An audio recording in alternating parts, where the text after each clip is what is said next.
Grand Rising, loved ones. It is early. And let me tell you, I do notice when I cut my hair that my forehead seems bigger. I'm just saying.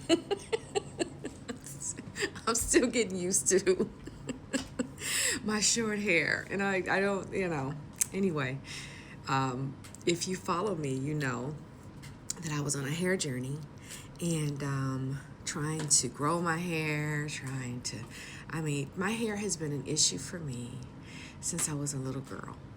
When my mother first permed it when I was 6, which I was very happy about, sadly, because them hot combs that they were using, burning my ears all up in the back of my neck. So you young generation, you don't know the pain that we went through to be cute back in my day. Okay, so I was happy to get a perm, and then that was always an issue because my mother was a hairdresser. She's a very good hairdresser. I mean, she had 2 hair salons that were busy.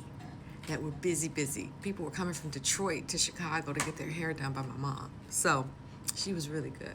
And I was like her little junior because the little girls, she would perm their hair or press their hair.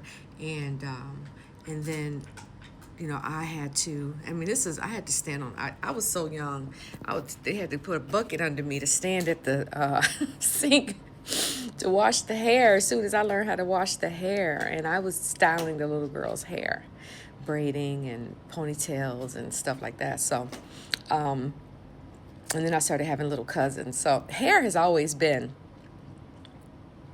an idol. I'm just realizing that right now. For me, to the point that, if you follow me, you also know that I am a mouthpiece for the Most High, a prophet. Abba uses me to speak into people's actual soul so that they can hear him, because they're ignoring him when he speaks to them. Because, once you walk in obedience and you realize your Father's voice, it is the sweetest, most loving, just, oh my goodness, he takes care of his babies. He loves his babies, and his babies are his obedient children and know his voice and follow him. So, those of us that walk in disobedience, what it does is it puts a barrier between us and Yahuwah. And when that happens, you can't hear him, so you can obey. And you can still hear him. When the word says a still small voice, it's because it's muffled. Don't do that. Don't do that. Don't drink that. Don't eat that. Don't do it. It's muffled because of all of our traumas and things that we've been through that keeps us separated from our Father, because that's our enemy, the enemy of our soul, Mastema. That's his goal, is to keep this real relationship from happening. So hair for me was, and I wasn't expecting to talk about this when I hit record. Alpha is amazing, but he's dealing with me and helping me while I'm helping you all walk in obedience. And to walk in obedience, you have to surrender your idols. To walk in obedience, you have to surrender your idols. And they're all, I'm reading the Torah and I'm learning from our ancestors. I'm learning that idols can come in all different sizes, shapes, metals, TV, alcohol, fornication. Idols come in, they're all different, and they're for different reasons, and they all carry evil spirits. So whatever your idol might be, let's say fornication outside of marriage is fornication. Let's say you can't be obedient and stop and abstain and wait for Yahuwah to send your person. It's an idol. It most definitely is an idol that you have to repent for, surrender it at the feet of our Father, and ask him to help you relinquish it, because you can't do it on your own.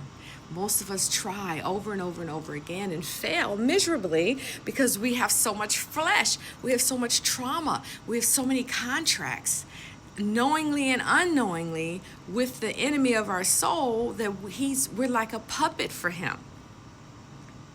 You giving him control over your mind.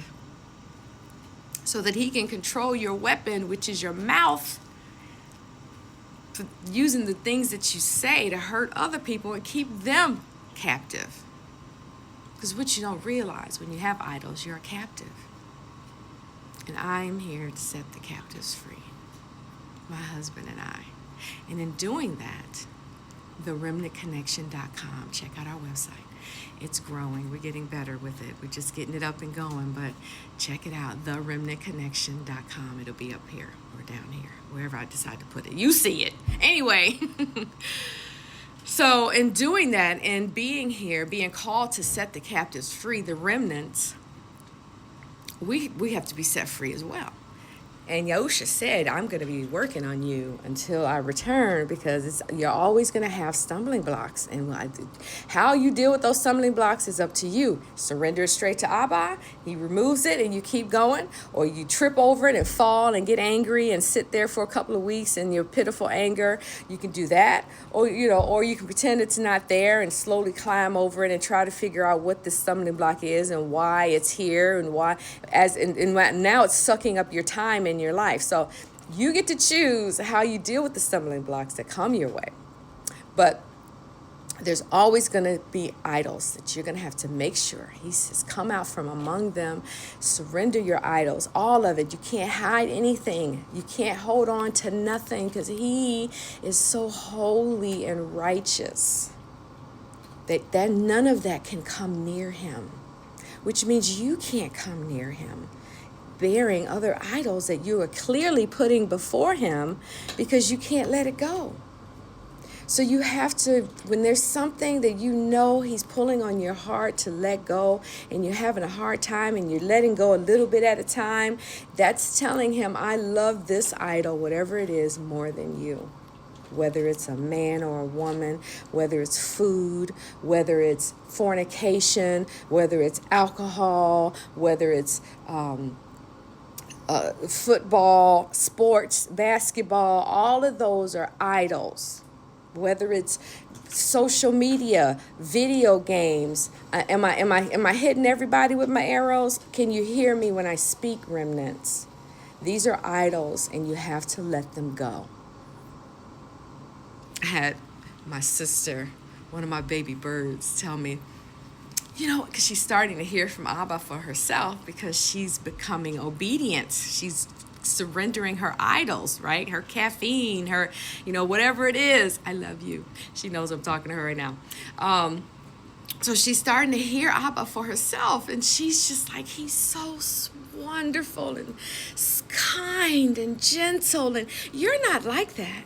It's harder to hear from you. And I said, of course.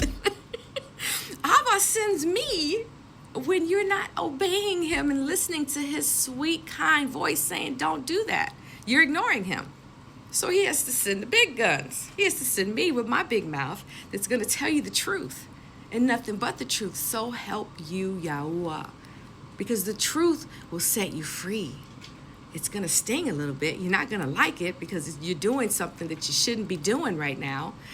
But if you take that and you get on your knees and you surrender it to Abba and really mean it, because he knows when you mean it, you can't fake him out. He knows you better than you know yourself. So when you really mean it and you just release and fall into his arms, I promise you he will catch you. He will meet you where you are. He will catch you.